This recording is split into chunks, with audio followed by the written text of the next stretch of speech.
the suit that I wear, the canvas, is made out of duct canvas, DUCT. It's meant for like air ducts, corners of it. And the original squat suits was made out of like sailboat sail canvas. And that's fair because they're looking for some type of discipline in their life. You find that in any martial art, more so with Brazilian Jiu-Jitsu because of what it takes to be that athlete. Oh, yeah. Who am I to tell you how to live?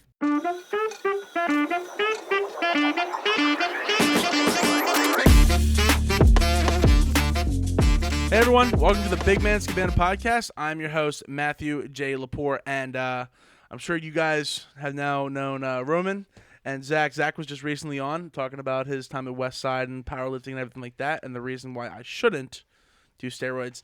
And then Roman Mustaccio, you guys have seen him on twice.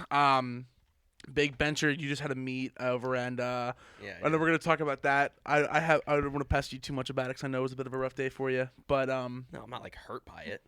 I did it. Oh, good. Okay, good. No, I'm glad. I'm hurt by it. Yeah. Oh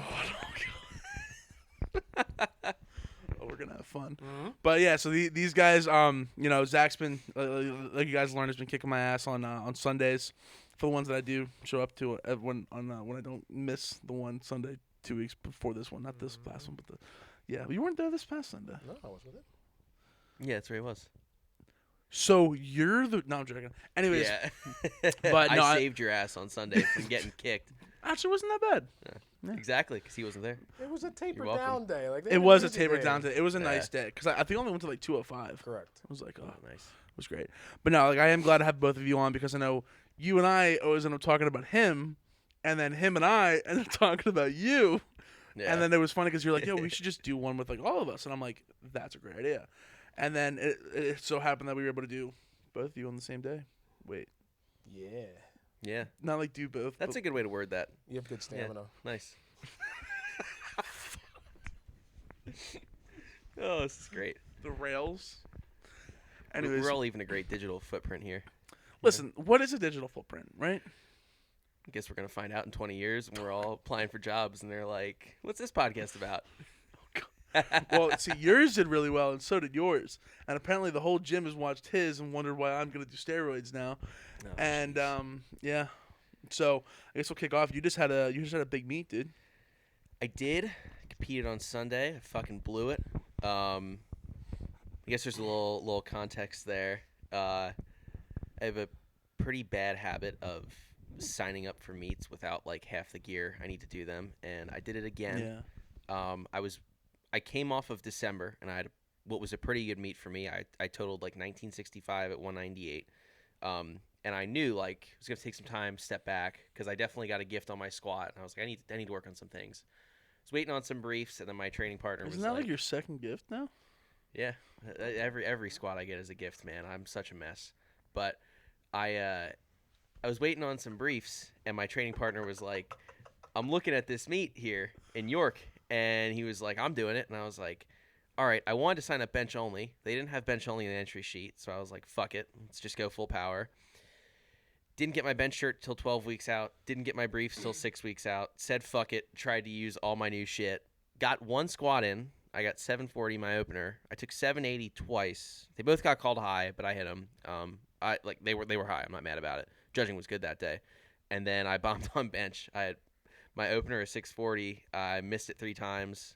I was able to hit it in the gym. The problem was I couldn't really touch any lighter than that either, so I had no wiggle room. I was just kind of like, I'm going to open with my best bench to date by like 30 pounds and just hope for the best. And my luck ran out by then. But I gave my all. I mean, I think my third bench was probably the one I handled best. I really ripped it down and stayed in a groove, and I pulled it into me harder than I probably ever have. I just kind of ran out of gas by that point, so shit happens. But bad meets are good data. Gives you a lot of things to work on afterwards. So it's fun. So let me ask you a question, Zach. Yes. Let's do the flip side of this. We'll take the coin, flip it on its head, watch it land tails. How do you think it went? For Roman, I think it was a good meet. Okay. The squat, that's the lift that I care about the most. Like that kicks off your meet. That is, I think, the ultimate lift in terms of skill, strength, and it's the most poundage normally. But no, I was very happy for him when he hit his opener, And then from my vantage point, you got to think about it. In New York, I'm on the floor. The stage is a little bit higher. So to me, all his squats were high, even for IPA, but I'm also below him. So when he got the first one, I was like, oh, you got a gift. But then everybody's like, oh, that was clean. That was perfect. And then the other ones looked about the same. But you got to remember, when you're looking for that hip crease to be in a certain spot from a side judge's chair, and the side judge is looking through 2 or 3 people, sometimes it can get skewed. And that's what happens, right? Well, yeah. Well, the other thing is, like, if you see, I posted a video on my opener on my Instagram, and you can see, like, the lighting. It's very dark. Mhm. There's, like, lights flashing and moving all over the place. And the hips of my squat suit are laced in black, so you can't really see much. Now, my first attempt, actually, the head judge I know, Nick Serenas, and he does not cut me a single bit of slack, which I appreciate, because I would rather him judge me fair than give me a gift. Now, the head judge can't call you on depth. So my first squat, I got him and Rob Farrell on one side, gave me whites. Nick gave me whites for just completing the lift and obeying commands. Rob gave me a white on depth. Jimmy Kolb gave me a red on depth. He said it was high. It was clearly high because I took it down so slow. Now, the second 2, Rob didn't give me one. And Nick came up to me after, and he said, hey, in my opinion, I think your first squat was a little high too. So you better thank Rob Farrell for getting you in the meet. Didn't matter because I bombed anyway. But yeah, I definitely think it's fair to call all 3 of them high. I mean, but all the videos that I saw, like, I can't tell depth from that far away, or like some warped low side angle. It's hard to tell from anyone's But multiply perspective. high is still lower than Jim Bro low. Just saying that. Okay. What? Multiply high is still better than Jim Bro low, because they're looking for what, the hip crease to be in line with the knee, not below the knee. Correct? Yeah, it's like, I think the rule book says the hip needs to be below the top surface of the knee. Of the knee. Okay. And Now he's also in wraps, so depending on how much more cushion you have a little bit above where your skin would be. Sure. Okay. Okay. Now, the fact that it's hard for a multiply guy, for those of you who don't understand, is like the stance has to be so wide and you have to be so upright. And when you're in that position, it's really it's make or break at that point. You can't really wiggle to go down, because if you wiggle to go down, it's going to crush you. So the skill involved, that's why I'm so impressed by a multiply squat, is the skill that's involved to hit that depth is not as easy as somebody who's, say, doing it raw. That can maybe dip a little bit, round their back, that you might be able to get some wiggle out of that. But in a multiply suit, if it's not in the correct groove or path, you're screwed. Now, what I saw from Roman, and you can correct me if I'm wrong, the cadence of which that he was squatting when the person who's calling his depth is still waiting for another second or so of him descending and him not being able to, that's hard. Because now he's still trying to push down, even though he's not moving. He's trying to everything that he can to make sure that he's in a proper position, but it's just not going. So there's an aspect of, was it too much weight? Was it too little weight? Was it a technical flaw? Was it a strength flaw?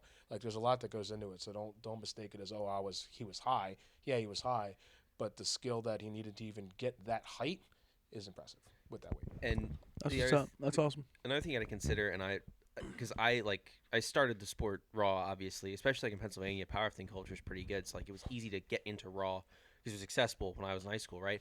But something I've had to explain to a lot of my friends who never got into gear like I did, like, there's actual thickness there. Like, you've seen my briefs, you've seen my squat suits. When you're looking for a hip crease, you've got to kind of know that I could be wearing up to like an inch of equipment at that point. So my hip crease might actually be a good bit lower than where it is. Now, I'm not saying high squats don't get past in multiply. They obviously fucking do. It is like the final frontier of powerlifting. It's the wild fucking west, and I love that about it. But when you're seeing squats that you think are like on the line, the reality is where the person's body is probably there. It's just they're wearing an inch of gear. Like the suit that I wear, the canvas, is made out of duct canvas, DUCT. It's meant for like air ducts, corners of it. And the original squat suits, like the fronts that I used to deadlift in, was made out of like sailboat sail canvas. So this shit is thick. It adds a lot of thickness to your body. Weren't they using like in the very beginning? Weren't they using like denim? right? Denim was for bench shirts mostly. shirts, There right. were some squat suits. Actually, arguably the first bench shirt from Ernie Frantz was made out of doeskin, which is a really fucking odd material. You'd be hard pressed to find one of those nowadays. But they had mostly canvas or denim bench shirts.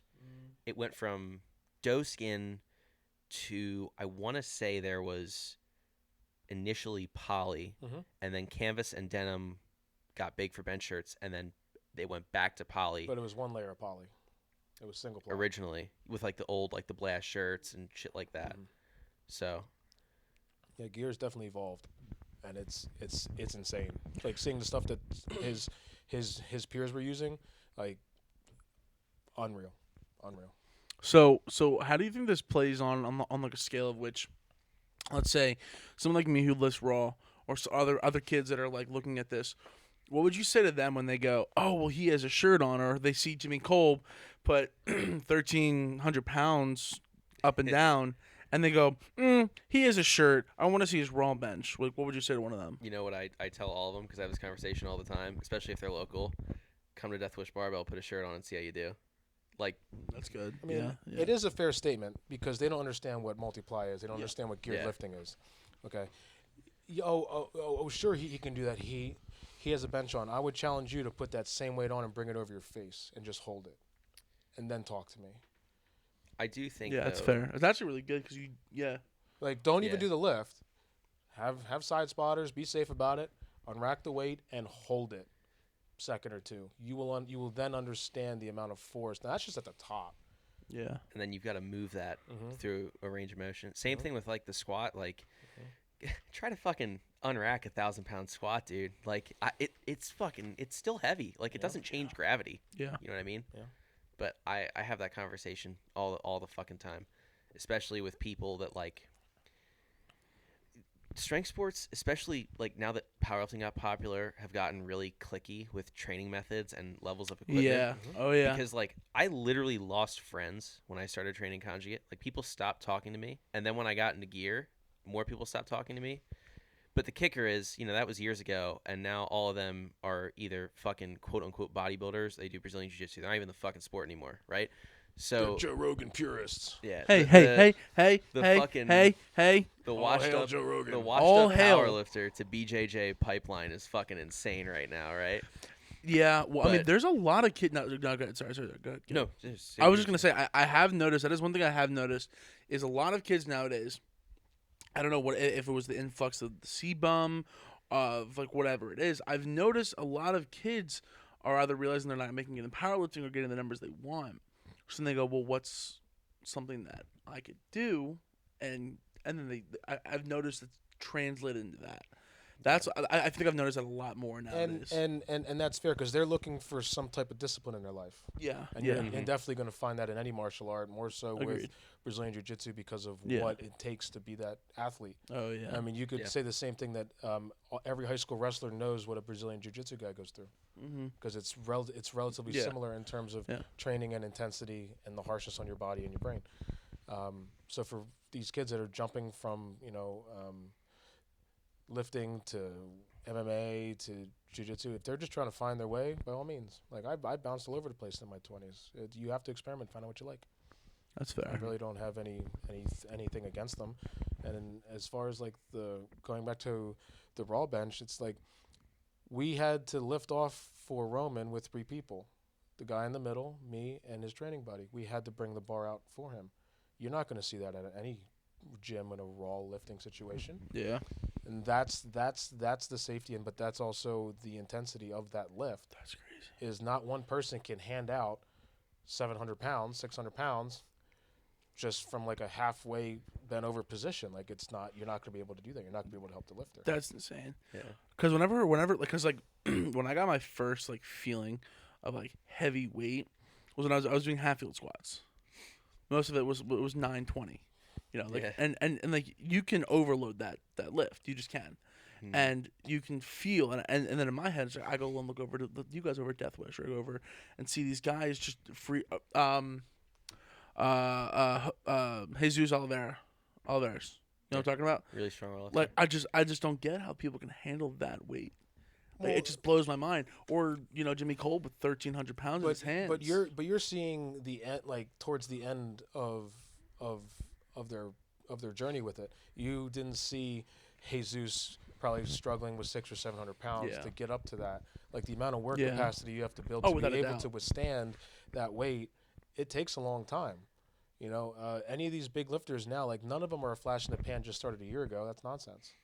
Yeah, well, there are certainly people who are flash in the pans in the sense that like when they get to the top, they can't stay there very long because it is hard to maintain that. But it's actually kind of rings true to a conversation that you and I have had a lot, where like it's a thing Louis used to always say, where it was like everyone wants to be Chuck Vogelpool, but they don't want to do what it took to become Chuck Vogelpool, right? Like nobody wants to. Like we had the conversation with the interview that Wendler did years ago with Chuck, where it was like Chuck only squats once a week now, but he squatted twice a week for 20 plus Right. years. So when you're making that jump, you haven't put in what he put in. So when you don't see what he saw like out of that, don't be surprised. Yeah. Right? That's good. Yeah, and when people are thinking conjugate, they think chains and bands, but chains and bands was almost just a third of that group's legacy. Like Yeah. nobody remembers just them following Prilip and Stable doing a linear progression for 20, 25 years. But they all got stronger. But they don't see that. They only see bands and chains because it looks cool. It's different. Yeah. And they think, oh, that's how Chuck got there. He has 600 pounds of band. Well, no, Chuck also had to squat raw, or not raw, but with straight weight for 20-some years to get to that point. Yeah, Yeah. before they even were introduced to chains or In bands. a power rack, walking Mhm. it out without a mono, squatting to a box that's below parallel. Like, it's not... Not even a power rack, in squat stands, right? Which have no fucking safeties at all. Squat stand. Oh yeah. The fucking like the posts they used to put in Yeah. like a car rim. Yeah. Well, people. There's like I think over at PowerBuild they have a few of those. Yeah, for the Olympic lifters. Yeah. Right. Yeah.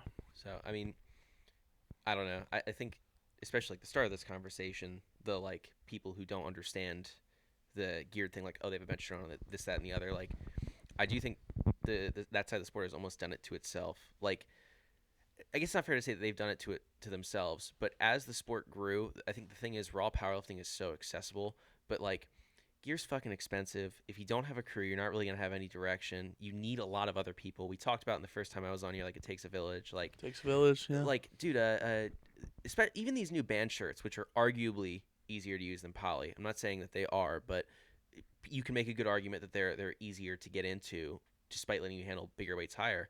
A 2-ply one's like $400, right? So like, what high school kid who's curious about it can get into that? And then on top of that, like he was saying, you see the end result. You see the end result is a dude gets a 300-pound carryover. You don't see the decade plus of technique work he did to get to that point. Because like the first time I put on a bench shirt, I got like maybe 70 pounds out of it. Now I'm getting a little over 200, but it took me 3+ years to do that, right? Yeah. But if you just heard of me now, you'd be like, well, look at this dude. He just puts the shirt on. He gets Yeah. like 240 pounds out of it, right? Yeah, unless you're in it, you don't understand the skill that's involved Yeah, to yeah. get into those positions and to get lifts that pass. Yeah, it's more skill oriented than I would say almost raw strength if you want to compare it. Definitely. But you still have to be strong. Like if you're not strong, that equipment's only going to help you so much. Well, I think you mentioned it. It was a while ago. You were talking about Jimmy Cole. You're like, yeah, he'll just go around, throw around 600 pounds, and then he's warm, and then he just puts his bench shirt on, like, and then he's good to go.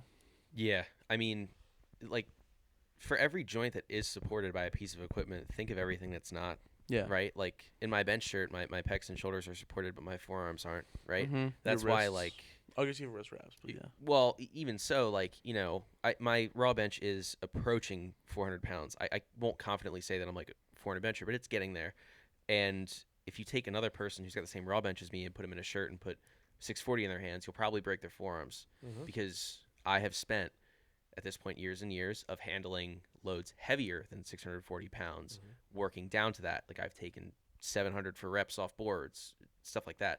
So it you need to build a requisite strength not only in other muscle groups, but in your bones and other soft tissues. But that's a solid point. People want to talk about the bench shirt. The part that's not supported is your forearms. From your elbows to your wrists are not supported. Yeah.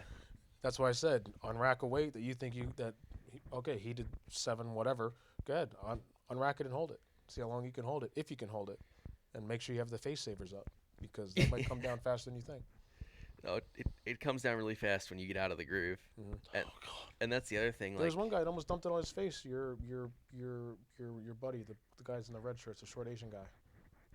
oh, What's his name? Johnny. Yeah, his second attempt, the spotters did a fantastic job. He came out of groove, and that bar went from here to here in like a split second. And there was substantial weight on that thing, and the spotters grabbed it, and it was a beautiful save, and he was thankful, and I was just like the whole place went silent. Yeah, I want to say it was like 570. It was that bad. that he threw in it. I mean, everyone caught it. We have a video somewhere of one of my training partners, Ralph. His last meet in March. It was like his last meet before he had a kid, and he knew he'd have to take some downtime to take care of that. He went for, I forget what the bench was, but it was somewhere either like high fives or low sixes. And part of this comes from like having a crew and knowing things. Like, he dumped the bar to his face, but as he pressed, from training around him for so long, Tim knew they had handoff to come in before he even fell out of the groove because he knew it was going south. And when you see where we all catch the bar, it's like an inch from the side of his head. And that weight's just flying at you. Yeah. That's terrifying. And Have you seen anyone like get really messed up? Yeah. There was a video of Tony Carlino, who is a great bencher, 900 plus in poly, I want to say, and over 1,000 in unlimited, if not over 1,100. I might be wrong, but there was a video of him in the SPF a few years ago, and it was when band shirts were first getting big, but nobody really figured them out yet. And I think it was either like 1080 or close to 1,100, and he comes up, and they pull your arms to the center so fast, he loses grip, and his arm just snaps in, and the bar drops, and there was no face savers on those benches, and it looked like it touched his spine from the front. Like, that's how far it sunk into his belly. It was gut-wrenching to see. And it No stuff pun happens. intended. Yo. Yeah. I mean, that's and we see it at local meets all the time too. It's usually just with like lesser weights than like 1,100, right? His guts were definitely wrenched. Yeah. That's crazy to me because like, I mean, like I've seen like when we were at like the pit for lift for autism, one guy got his toe cut off with the circus dumbbell. Like I've seen like stupid things like that, but I can't imagine having a guy with 700 pounds just getting completely unloaded right to his face. I try not to watch that stuff. Freaks me out, no, too. I'm not interested. It makes you ever see the one where it's like the one girl's doing CrossFit or whatever. She like goes to not curls the bar. Wow. Cleans the bar, and then it falls and the bar goes into her thigh. No, I'm good. Yeah. I'm good. Well, that's like, have you even seen the videos lately of a lot of like the raw lifters who grab the squat bar with their hands like next to their shoulders and they break their forearms, or they blow their elbows apart? That's a tough one to watch, dude. That really is. Well, when you don't know how to squat, stuff like that happens. Exactly. See, that's why you have to have your arm all the way out because you're always safe. No, you just have to have the bar supported by what's stronger, your entire back musculature, and your spine, or a wrist. Yeah. Like, why would you make that? Why would you do that? One, you're in a terrible position for the bar to be on your back, and two, you're supporting part of that weight with your hands. It's, I don't know. That's another thing. Everybody, like, all the raw squatters, they have to have their wrist wraps because they do that. I don't remember seeing one equipped squatter with wrist wraps at the meet, squatting on the platform. Oh, that Sunday, yeah. Yeah, no, because there's no need to. I just see what I don't understand is I wish people would just look more into like multi-ply lifting and just like look how they lift. Because for a while, a lot of your videos, I rarely ever see you in a shirt. Sometimes I'll see you just floor pressing, going away. Thanks for the reverse grip. Well, but, I mean, I think the easiest way to put it is like the gear doesn't make you strong; it only makes you stronger, right? Like, you still need to have a base of raw strength below that. I mean, it's like, I'm sure you heard Louis say it a million times: put a bench shirt and a bottle of test on a bench and see how much it'll move. The answer is nothing. You still got to move it at the end of the day. That's good. Yeah. A bench shirt and a bottle of test. It's not that these things don't help, but like, No. people do forget that there is a human element. Like, we used to joke when I first came to Death Wish, like, we would just like stand our briefs up under the monolift and be like, "Oh, here, we're gonna let those take over the workout today." Like, people think that's just how it works. It's not. It'd be nice if it did. Like if you ask any equipped lifter who's a true competitor, do you wish your gear gave you more carryover? The answer is fucking yes, dude. But it doesn't, and it's not that easy. So for the raw lifter, like what you said about some of these raw lifters should look into multiply. It's a different time now. You know, in the 90s and early 2000s, that's all you saw, so you gravitated to that almost instantly. Now everything is raw, but at the same token, all these raw lifters are looking for the best gear to put on, i.e., ins or sleeves. 2 years ago, they were unheard of. Now everybody needs to have them, or you're sacrificing pounds on your total. Yeah. I would argue, to Roman's point, that putting a bench shirt on will help you move weight for a certain distance. But if you don't have it, it's also handicapping you because you can't press the way you would want to press without it. Oh, definitely. Like you're gonna find a whole nother level of strength that you need to have in equipment because you need to move it in a way that you are not accustomed to moving it, which is part of the issue that I'm relearning when I'm with him when I'm in briefs. Is I squat high bar. I squat in a relatively wide stance. I don't squat like I multiply, but I'm wider than most people. Yeah. Okay, but even then, like trying to find that groove or that path in those briefs is difficult, and it requires a whole nother level of strength. Like just after squatting, my entire core, hips, trunk, everything is just taxed. I do that at the gym in raw, and I could go for another 2 hours and have no issue.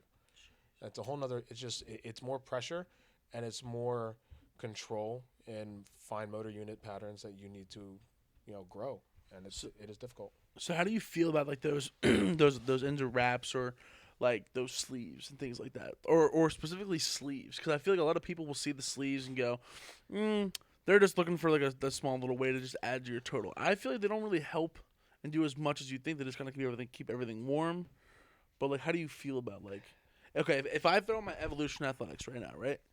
Like, what does that make you think of? You're gaining leverage by having those things on because you're adding more thickness to your body, whether it be your knees, your calf, your elbows.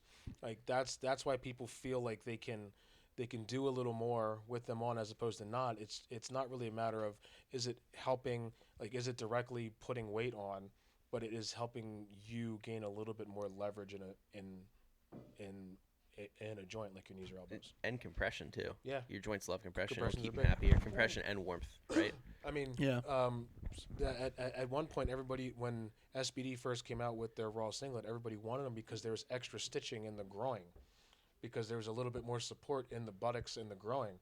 Now it's still raw, right? It's still whatever designation of cloth it had to be, but the stitching was different. So everybody wanted to be in those because they thought it would help. Now it might not. But again, that's more of like a leverage thing. Same with like the Titan singlets not too long after, because they were like a thicker fabric. Because I remember towards the end of my time in Raw, at least I guess up until this point, if I ever go back, like the Titan singlet was like all the rage, right? And people would get them like 2 sizes too small, and then So it would have a lot more compression in there. yeah, so it was tighter, right? And it's like we're kind of going backwards here. You know what I mean? Yeah, with like when I lift for 100% raw with Don and Joe and everybody, like it's just singlet and wrist wraps. There's no knee sleeves. There's nothing like that. Like that's a very pure form of raw lifting. People say, well, that's not safe. Well, it's really no different than sleeves. But now, okay, if sleeves do make a difference, I would argue that having a naked knee is safer because you're not going to have that much more weight on you. That's funny. No, that is good. I mean, yeah. I don't know. Well, the other thing, you and Kids I scare me when they have sleeves on and they just throw around weight. yeah, it definitely enables a lot of bad decisions because it gives you a false sense of confidence. But we just That's had themselves. It's not even like if you feel a sense of security by wearing your knee sleeves, have at it. Who cares? I mean, I do. I'm not gonna lie to you. I do. Go ahead. Go. But I was gonna say, like, the only thing that pisses me off, like, I love getting poundage out of equipment. I think it's fun and I think it's like cool and rewarding. But I do think it's a bit funny that raw lifters try to act above getting poundage out of equipment, right? Because I like to kind of twist people's heads around where they're like, well, maybe if I put on briefs, I could squat like that, and I'm like, well, yeah, you're wearing knee sleeves too. You're getting a few pounds out of those, right? And you're like, no, I'm not. They're knee sleeves. They're raw. And I'm like, okay, well, if you're not getting any pounds out of them, why don't you take them off? They're like, well, no, like I wear them when I squat. I'm like, oh, so it's helping you, right? Yeah. Now, obviously, it's not the same amount of poundage, Sure. right? But like, you do got to acknowledge, like, everything you're wearing is a piece of equipment. It's Exactly. just how the sport decides to categorize it and what rules you want to abide by. And I understand there's different levels of it, right? Like, wraps will give you more than sleeves, single ply suits give you more than wraps, so on and so forth. Yeah. But don't act above equipment. Even your Yeah. belt's equipment. It's just we're all used to being allowed to use it. Oh, I love my belt. Very Yeah. true. Belts are great. I don't know. I feel sometimes I feel like it gives me like a false sense of security, because like I don't know, for me, like I know that I keep everything worn. I feel a little better with them, and sometimes I do feel like maybe it'll add a few pounds, but I don't know. There's just something about like when I get to like 405 and I start squatting with that, I'm like, okay, you're getting around like 450, 500. I'm like, all right, I think the sleeves will come on now, and then I just feel so much more safer. I don't know why. I just feel like, oh, okay, belt's on. It's probably just that level of compression. Like the knee sleeves that I train in are a size bigger than what I compete in because I want a little more compression out of my knee sleeves. Because I know it'll give me something. I'm not gonna Size bigger?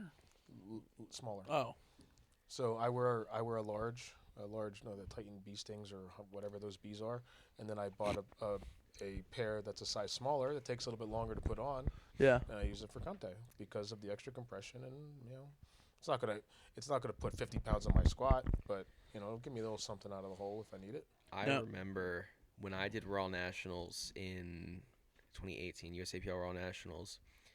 I left before Ray Williams was there, but the story was when he was sponsored by SBD that he would get knee sleeves so small that they would cut them off him between attempts in the warm-up room and put on other ones. And it's like, at that level, what are you willing to accept as raw?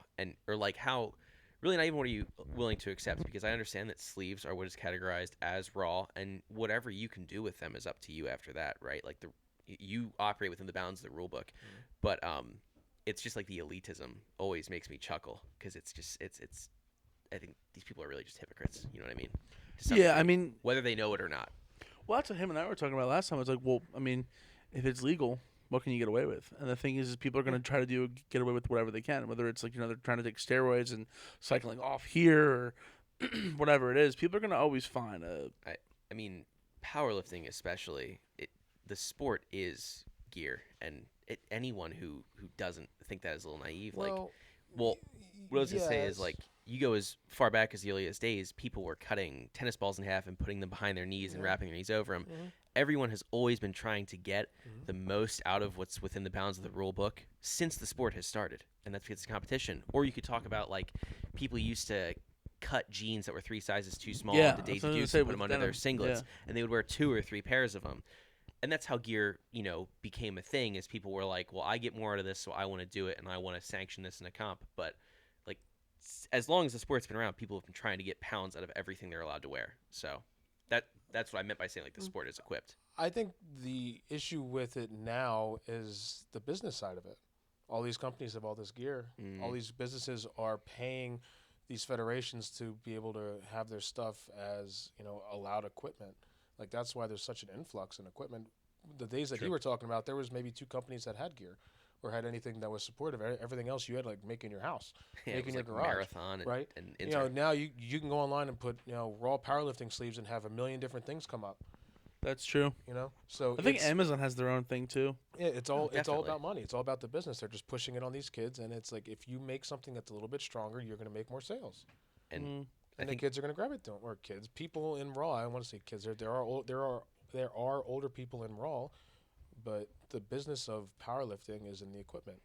Yeah, and especially I think it's got to be more profitable raw, because raw stuff can be mass produced, but when you start to look into how multiply stuff is made, it's handmade, and it's has to be, the measurements has to be much more exact.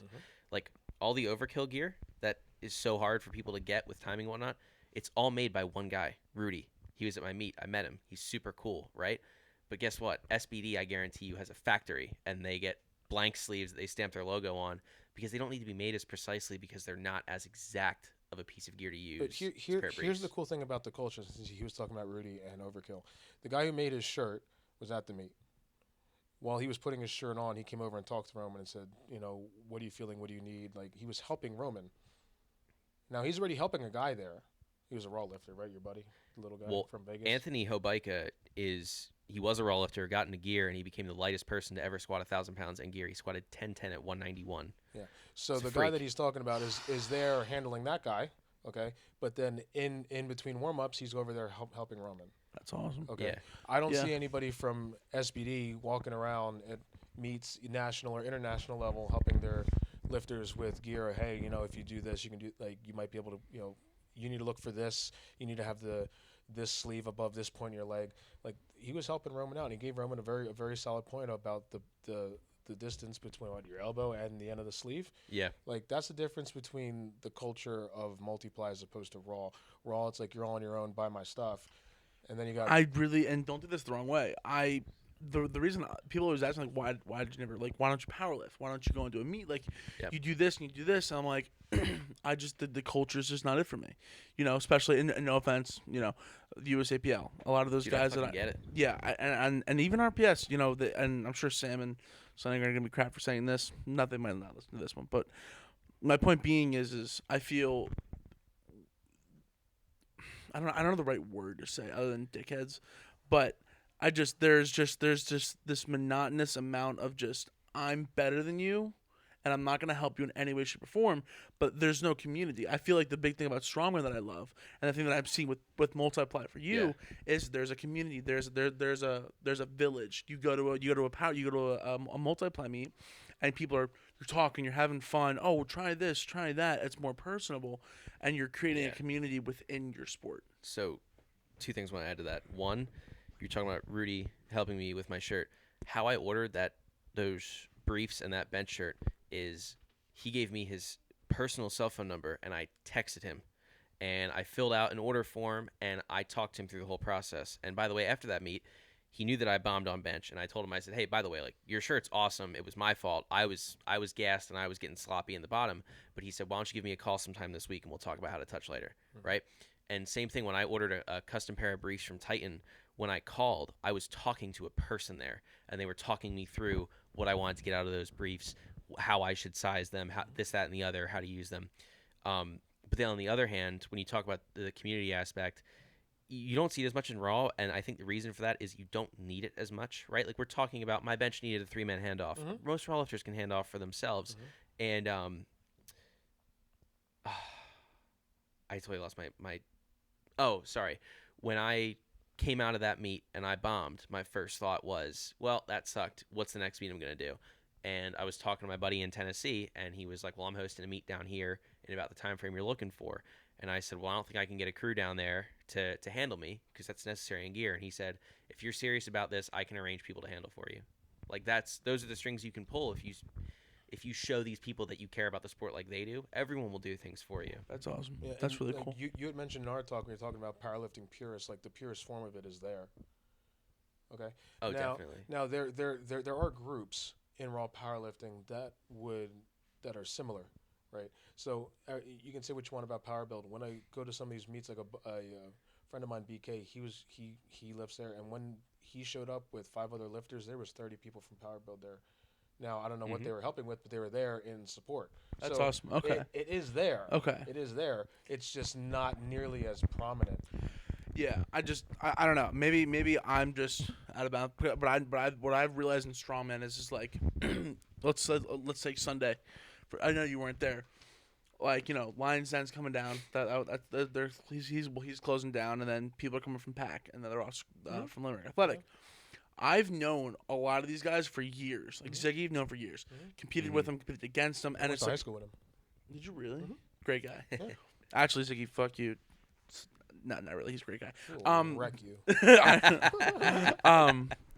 But like all joking aside, like I've noticed this community of people you've competed against, competed for, whatever it is, and it's very close knit. Yo, hey dude, like we're training circus dumbbells. Stop by, we'll help you out. Or like you're doing card deadlift, like Jimmy. I have a whole thing. Bring people here. Don't charge nothing. Like, and I've noticed that you have all these people that are willing to just show up and be there. Yeah. You prime example. You could have been sitting, I don't know, twiddling your fingers, but you went to his meet just to make sure he was good and handle him and Yeah. take care of him. Like, that's what I'm saying is there is a community in which people actually care. And I feel like I don't see it as much in powerlifting than I Yeah. do in multiplayer. Because they're not exposed to it. Yeah, okay, that's fair. That's pretty much what it comes down to. If you're not in a crew or a group, or even if you're, when I started, I was training in my garage with some neighborhood friends when I was in high school, and I did my first meet. There was 2 other people, so you're always in a group. Now everybody's so isolated; they're doing it on their own. Yeah. They don't have that opportunity to experience what community is. So it's no fault to them, but you would do a lot better if you have a group. Without a doubt. I do think 2 parts of that as well. One with the raw stuff is like you don't need a crew to train or compete raw, even at a high level, right? So you aren't forced to interact with other people, because a lot of it is also reciprocity, right? Like, he was willing to do that for me because he knew, one, that like we give him our time in training, right, with the briefs and whatnot, and we let him borrow gear from the bin. And the second that he says he's going to do a meet, I'm gonna be the first one to be there, right? That's awesome. Yeah. But yeah. the other thing is, I think a lot of it is the influence of who you idolize, for lack of a better word. Like, when I started to get to the point where I had to turn over other stones to learn how to get stronger, I looked to Westside, and Louis always talked about the crew, and he always talked about how you shouldn't be making money off of this, the free flow of information, and just in general, like the community of powerlifting, and that what you get out of the sport is what you give back to it. So in a way, like, I can't say that it's right or wrong, because the sport really is what you make it, right? Like, who am I to tell you how to live? But that's what I kind of came up to learn as right. And Zach was a great influence to me for that, because he reinforced that when I met him at the gym. But like a lot of raw lifters, they don't come up reading Book of Methods and watching the Westside training tapes. They download a spreadsheet off of Lift Vault, and that's how they get better. Is that wrong? Should I not have? Listen, download? Should I delete the? Should you delete the 30 stolen programs? You Damn download it. No, not again. The bummed Shaco spreadsheets. No, like it. Listen, you can get stronger that way, but like it's just what I ended up getting into to try and get stronger was stuff that was always community oriented, because it stemmed from multiply. But there's also an underlying truth, even for the raw lifter. If you want to get stronger, lift with people who are stronger than you. Without a doubt. Oh, definitely. Get with people who Without a are doubt. in the same discipline as you, and grow a relationship with these people, because they will push you and you will push them, and you'll become better, regardless if That's you're raw smart. or equipped. And that's anything. One-liners. Run with the lame and you'll catch a limp, right? Wait, what did you say? Run with the lame and you'll catch a limp. That's a Louis Oh, quote. yeah. He also said we're not there for openers, and he didn't hit his opener on his bench. So, Well, listen, the alternative was if I opened with a lighter bench, I wouldn't have touched it all. So So you would have bombed anyways. Yeah, I didn't have a choice. Should have but- just taken the shirt off and just did it yourself. Well, I mean, a token's always an option, but I didn't really get a good squat in either. I only hit my opener there too. So no, it's okay. There's always another Just meet. take trend, dude. No, You know? but, like even to your point where you said like it takes a village. Phil Herndon was there. Phil Herndon is a phenomenal raw lifter. When I saw him there, it was the first time I saw him in about 4 or 5 years. I competed with him at USAPL PA States like eons ago at 200 pounds, and he was a fairly built guy then. Now he just squatted 1,000 pounds raw. He had 8 or 9 people with him helping him. That's a raw lifter. But that community is probably also what helps propel him to that amount of success. Now, Without a doubt. not taking anything away from that man, because that man did an extraordinary feat, and it looked almost effortless, and the dude was cool, and everything that you want from that kind of celebrity in this very niche sport to be. Yeah. Very humble, very, very good guy. But he also had 8 or 9 people helping him in the warm-up area, having get him out, wrapping him up, make sure he's got his salts, his Yeah. chocolate. So Yeah. to add to that, though, Phil Herndon, right, in a similar vein, I'm not comparing myself to him in any stretch of the imagination. He is a much better squatter than me, lifter in general, but he also trains conjugate, and he came up under Nittany Barbell, which is a kind of like Jim Maiden Westside's image in wherever the fuck the area is in Pennsylvania, Bellefonte, I'm pretty sure. Is that what it is? Yeah, So he was it's something with Nico. yeah, it's like a very like conjugate centric, and that influence, that sphere of Louis' influence, is very crew oriented and community oriented in powerlifting.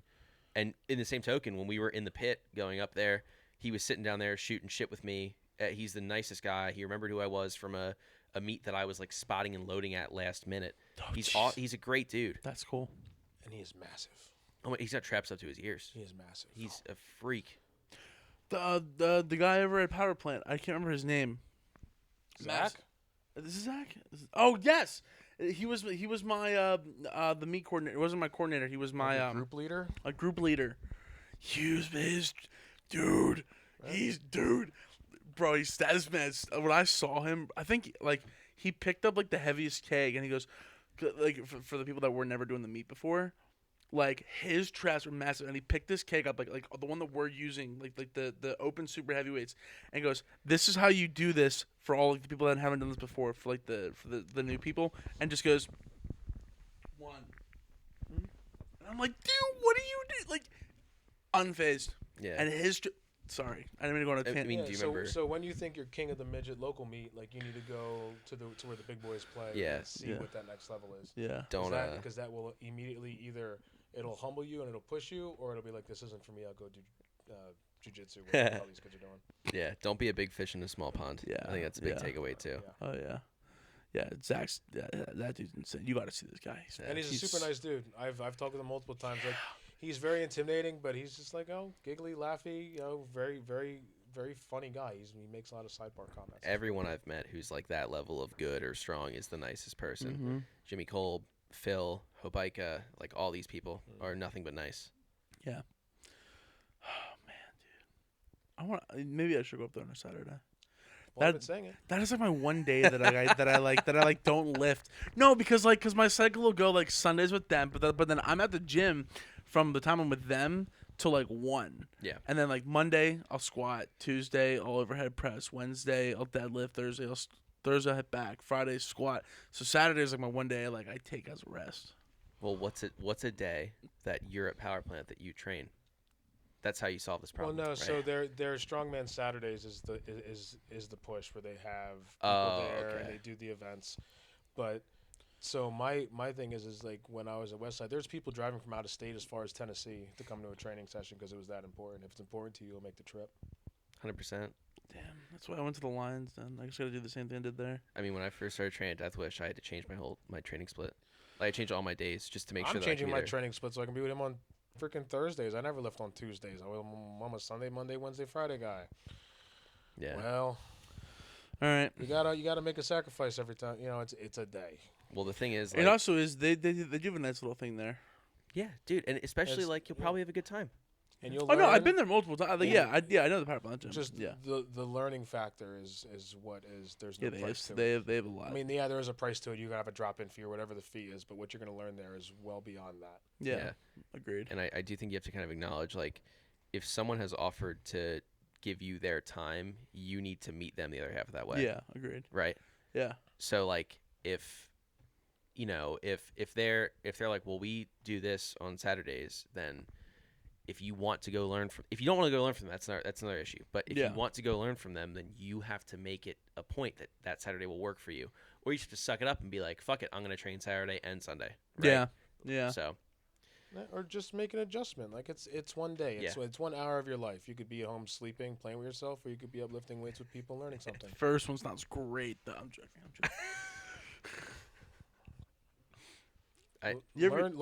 Learn from anybody and everybody you can, and make the sacrifices to do it. Yeah. Well, that's how I met Zach, Mary, and all the guys at oh wow, Lions Den. I said it Yeah. earlier. Yeah, dude. I couldn't get it in my head. But it was the same thing that kind of happened with you. It was like Andrew's like, yeah, you're gonna be here, and you're just gonna show up. And I'm like, okay. He goes, no, I'm not joking. I'll come to your house. I was like, oh, hey, all right, Andrew, cool. And then, yeah, they have and who's with Katie? No, what's her name? Oh man, at Power Plant, Kelly? Oh, dude, I feel so bad. She's such a sweet lady, but I couldn't think of her name. Yeah, but You'll learn a lot up there. I There's a don't lot doubt of experience, and yeah, they're Katie genius, coached yeah. me in powerlifting when I first got into raw powerlifting, and I learned a tremendous amount from her. And just like being and it's another gym. It's a new gym. It's different. It's a whole different atmosphere. Like Yeah. train at multiple places, you'll get something out of it, even Very if it's just orange. different equipment. Oh, No super matter orange. what. Very orange. They're very orange and blue. Very orange. Yeah. Ugh, Mets colors. But that was but you know they had York plates that are arguably, I think, heavier than the ones that I've used prior, but they're legit. Like, Yeah. go lift somewhere else. Go have some fun. I mean, no matter what, like if you're in a gym of competent people, it's going to be a different perspective than what Without you're a used to, doubt, yeah. right? I mean, that was one of the things that first drew me to Gym and Tan. What got me there in the first place was the reverse hyper. But what kept me there definitely was like everyone here was stronger than me. And certainly they were stronger than all the shitheads at the LA Fitness 5 minutes away from me. So once I realized that, like, here's where the strong people in the area are training, I was like, this is where I have to be every day. Yeah. That's why I stayed there when I first went there in middle school. I forgot the lady who owned it at the time. That's when like Doug and Keith and all those guys, they're gigantic. And the first time I went in the gym, I looked at the dumbbell rack, and that dumbbell rack went up to 150 pounds. You couldn't find it anywhere in the area at the time. Maybe Iron Sport. Now but it's 200. I wasn't going to drive to Delaware County, with no money in my pocket to go see a big dumbbell. That was exactly the position I was in, like in high school. Like I was like, well, I can't drive to Delco every night of the week, but I can make it 20 minutes to Gym and Tan, you know? Mm-hmm. Yeah.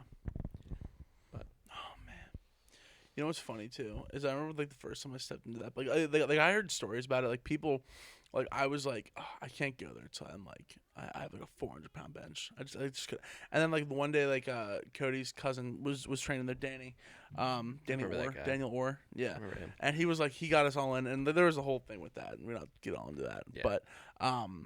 But yeah, I was like, dude, these people here are just studs. Like, just everyone that I was there, I was like, because I thought I was hot shit with like a 300 and whatever pound bench press at high school, and then I'm just watching Scott Deese just take 315 pounds and just basically throw it like off his chest, and I'm like, that oh, dude is a monster. dude, I know, another really nice guy too. He's super quiet, which He is is funny. super He quiet. is insanely huge and strong, and he's like the most soft-spoken person. Keep ever. your mouth shut and carry a big stick. Like, Exactly. And that place has evolved so much since I was there. It was a very fitness oriented. Like the free weight area, that was a machine room. Like all the hammer strength stuff was in there originally. Like that wasn't a free weight area. All the free weights were out in the other part of the gym. And then when Jimmy took it over, it's evolved so much, and now it's like I would argue that is probably one of the better quote like powerlifting, heavy strength areas. I mean, yeah, you got power build. It's nice. They got all like the calibrated Fancy weights, stuff, and yeah. they got a lot more space. Ghost but- is nice. But what you're gonna find in the gym is a very intimate group that's gonna help you. Like Jimmy helped me. Amy did my first posing routine when I was bodybuilding. When she was in fitness, like everybody's going to help you. Shout out, Amy. And that's what that little like quote mom and pop local place is going to give you, as opposed to a big economical LA Fitness or something even bigger. I mean, Yeah. Warehouse. I was at Warehouse multiple times. Oh, I'm I, all right, I, dude. I've tried to talk to people there, and they're just like, "Who the hell are you?" mm-hmm. Yeah. But if you go to the gym, you can talk to somebody, and they'll be like, "Yeah, dude, here, did this, X, Y, Z." Like it's like that place is gold. Well, the only reason I've gotten to the point that I've gotten to is because of like that. Like Yeah. Oh wait, what did you say? You said oh my god, it was a beautiful one-liner. Closed mouths don't get fed. Yeah. Yeah. that Yeah. was him. I think you told me he said that, then I brought it to him, and then he Yeah. said it. Yeah. But I'll have to go back and find your one-liners and send you clips. But that was a good one, because I remember I told him that I saw Curtis Miller and Casey Williams at a meet, and he said, "What'd you say to him?" And I said, "I didn't say anything. They were handling lifters, and I wasn't competing. I wasn't gonna bother them because I was just some shithead handling someone else in the warm-up room." And he said, "Closed mouths don't get fed." And I went, "Well, son of a bitch, they're gone now." What's funny is in December when I competed, Curtis Miller was at that same meet again, and I went up and talked to him, and he was like the nicest guy. did you get fed? My mouth got fed. I mean, I just in a situation. There was Jimmy Cobb was there, and I wanted to meet him and get like a picture and talk with him a little bit. And there was an opportunity, but there was just like in the moment, I'm like, this isn't the time. So He was that was talking to someone else. Yeah, that was an opportunity that I might not get for however long, but whatever. I can guarantee you, by the way, they're hosting a meet like that again in November, which he will be at. So if you want to compete, by the way, that'd be a I great just want to eat lunch with the meet man. to. I want to see Oh. him eat, bro. I want to Well, be there. he definitely had would. he had a video on that a while ago. He goes, I just eat a whole bunch of stuff, So I remember when he would come train with us, he would tell us about like their Saturday is like his heavy bench day, and he would he would do his like main work on bench. They would go out to eat and then come back and get accessories, or they would order takeout to the gym, which was like a bunch of usually what's the Chinese place? It's like fast food. Panda Express. They would get like a lot of Panda Express at the gym and then do accessories after. He eats a lot of fast food. Just that and well, you gotta eat that much fast food to be that big. he's gigantic. He's humongous. Yeah, but he really is the nicest guy. So and if I've he's heard, ever yeah. gonna be up in the area, I will tell you guys. Yeah. So Oh, dude, I just want this. This is gonna sound weird. Don't just hear what I'm saying. Okay. okay, Don't process it fully. Mhm. I just want to touch him. You know, like dude, what you know was what I'm saying? Does that sound No, weird? No, I just wanna- completely understand it because I guess I was in a similar boat. I'm just like, like he's solid. The dude He is a solid. solid. You know man. why I I just want to go and understand. like give him like a pat on the back and be like, dude. "Whoo!" Yes, that's all I want to Yeah. do. You know why I understand what you said? Because I want to say it was about this time last year. It was the first meet I benched 600 at. Okay. He was there, and he was judging, but he was also just kind of hanging out. And he was like 360 at the time, which I think he came back down to like 330. And we were standing there because, you know, we're buddies with him. We're just hanging out. And he goes, no, dude, feel me. Like, I'm solid. And we all like poked him. And he's like fucking like hard as that fucking cinder block wall over there. Like, the dude is dense. It's incredible. I want to touch him. Dude, I mean, dude, just it sounds hand to God, just go up and shake his hand, and like you see what his hand looks like, and you shake it, and you're like, Jesus Christ, dude! dude. Might as well be made out of marble. I have this image that like, all right, you guys can't judge me. All right, listen, it's gonna sound weird. It's Okay. gonna all right. Okay. I just have this image that like you ever see like when like a fish like runs into like a glass or like there's like cartoons and it's like oh Yeah. it bounces off. That's what I imagine like me like touching his like So, shoulder. He wouldn't even move. I met Brian Shaw at the Arnold, and I got a picture with him. And you know, during the thing, he puts his hand on my back for the photo, and I swear to God, his pinky was in the small of my back, and his thumb was nearly touching. Like it felt like his entire hand Oh my was just God! engulfing my back, and I'm like, that's world's strongest man hand right there. Like that's a hand. I would never would have washed my back ever again in my entire That life. was. Do you remember Sean Latimer? Yeah. Yeah, the Denim Destroyer. So he was at my first full power multiply meet, and he left powerlifting eventually, and he got into arm wrestling. I have never met a human with bigger hands in my life. He handed off for me on bench, and his hands took up almost from like smooth of the bar to smooth of the bar. Like he's insane, and he's also incredible because like you know Jimmy's about my height and he's huge, which is cool. Sean is like 6'6" and like 300 plus pounds. Now he's retired, he's smaller, and he still has abs. You want to talk about a presence in a room, dude. Oh my. Head and shoulders above everybody. Everything about him is just giant. He's electric. You know, all I'm gaining from all this is there's no bitches. Exactly. It's just all dudes talking about dudes. Yeah. No Oh, bitches. that's what you meant. That's it. No bitches. You know, it's just like when Greg Valentino was interviewed. Why'd you do that to your arms? He goes, the attention. Like I'll go into a club and dudes will smash their girlfriend in the wall to come get to me. And go, I "Dude, remember that. What the hell you doing? Like, Mm-hmm. like, you know, for you guys want to get in the weights for the girls, it ain't there. Go do something else. Yeah. 'Cause all you're gonna do is sit in a corner like us and talk about dudes. Oh no, it's funny because there is like a big meme, and I think you know what I'm talking about. It's like they go like, you know, you get into the gym thinking you're gonna get all these women. Oh my god, and it's a bunch of, what are you on, bro? Like, oh my gosh, bro. Like, Yeah. what's your split? And it's- Yeah. I will say though, like, as much as we're talking about like big men being spectacles, like that's only because like He loves big I love you. Yeah. Bigger the better. most women don't have the capacity to be that large, but especially in powerlifting right now, the female side is way more fun to watch. Like, there Tamara Walcott, Tamara Walcott, she's a beast. Leah Reichman, Amber Hansen, Yeah. Cassette Neely, Deanna DeAndrea. Before she retired, Laura Phelps. Like these people Yeah. are fucking electric. That's my Stacia girl. Canberra. Like these people are incredible athletes, and I Yeah. find a lot of times like they're a lot better rounded than their male counterparts. You know? And that's the thing. Like Tamara Walcott, like I follow her and I watch all her stuff. Dude, she's valid. Like she Strong. is legit. And like Yeah. even like her life cycle too. Like she's very like down to earth, very like family oriented. And I'm like, dude, like that's pretty cool. Yeah, I mean, like Leah Reichman right now. Like, what can even compare to her? Nothing. She's gonna squat a grand. She's Mhm. gonna be the first female to squat a grand. Mhm. There's nothing stopping her, Yep. and she's just like so far and ahead of the rest of her competition. Same with like, you want to talk about an incredible dynasty at like, she doesn't train at the Hive, but Deanna DeAndrea is coached by Laura Phelps and broke a record that Laura Phelps set that people thought might never be broken. Like, not only was Laura that incredible of a lifter, she then coached another lifter in her own image That's to even break more her impressive. own record. Yeah, and she talks about it, and she's like so proud of it. Like it's fucking sick. See, those are the people that I love to see, because like there are plenty of people out there that are like, no, yo, I'm not gonna help you, bro. I don't want you to break my record. Or like, you know what? I hope you don't get it. Or they'd be like, yo, I hope you get it, but they're like, don't. Those are the people that are gonna drive these sports and make them 1,000 times better. Records are only ever borrowed, never owned. You know what I mean? Except maybe Jimmy. He's Finch. taking your pedestal, man. He's Oh, saying dude, these I know, one-liners, dude. I do want to clarify, like, I'm not making these up. Like, these are things I No. hear. And the thing is the whole point is like he's just the one-liner king, and it's just nice to see someone else, you know, saying that. Well, where do you think I get it from? I passed the torch. Exactly. I know. Just take that. Okay. No, but that impact No, when you're up there, like when like Laura Phelps wants like everybody who's been up there wants to see somebody try to break their record Yeah. because they know what it took for them to get there and what it took for them to do it. Yeah. So when they see somebody, even if they're not directly involved with that person, it brings a little bit of nostalgia. I feel. They're like, I was there, smart. I did it. I know what she's going through. That's awesome because you know the feeling and how elated you would be. Yeah.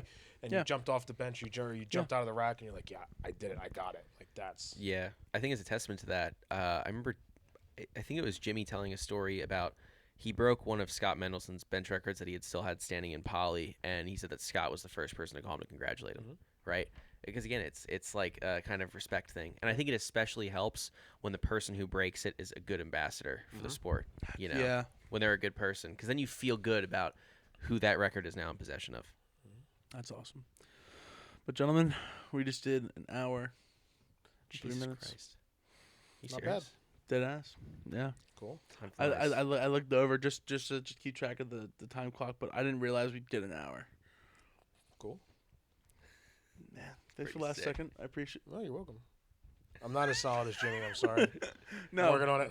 I also Fucking soft over I also here. realized know. that when I have to go make these clips and stuff like that, I'm gonna absolutely just eviscerate and roast myself because I feel like saying I'm gonna just touch another large man. Dear God, don't clip that part of all things. I am gonna clip. There is Jimmy's gonna be too a part. nice. There is gonna be a part that's gonna come out of you, just recently, and it's like, I love big men. I love.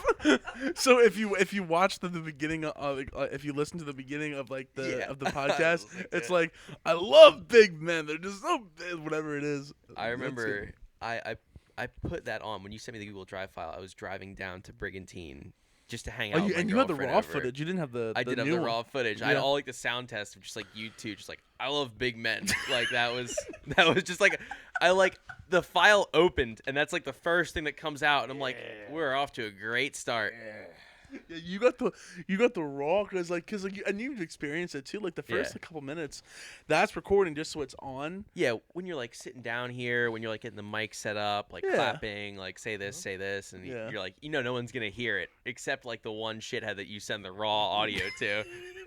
We talked earlier about, but yeah, guys. So Zach Santangelo and Roman Mustaccio, you guys are gonna see them on plenty more. They're a lot of fun for me to have on. I'm sure you guys obviously have been seeing everything on Spotify and everything like that. So thank you very much, guys. It's been a pleasure. I'm not gonna lie to you.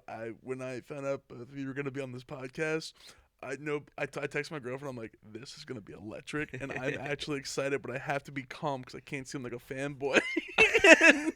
I hope you realize I'm just as excited to be on here every Well, no, time. I I think know. these are so fun. Yeah, these are cool. Honestly, I consider you a close friend, and like especially you now, coach / friend / physical beater or Abuser. abuser. It's like Stockholm. Matt's got Stockholm syndrome over here. But no, it's been a lot of fun, and I really appreciate you guys being here. So Yeah.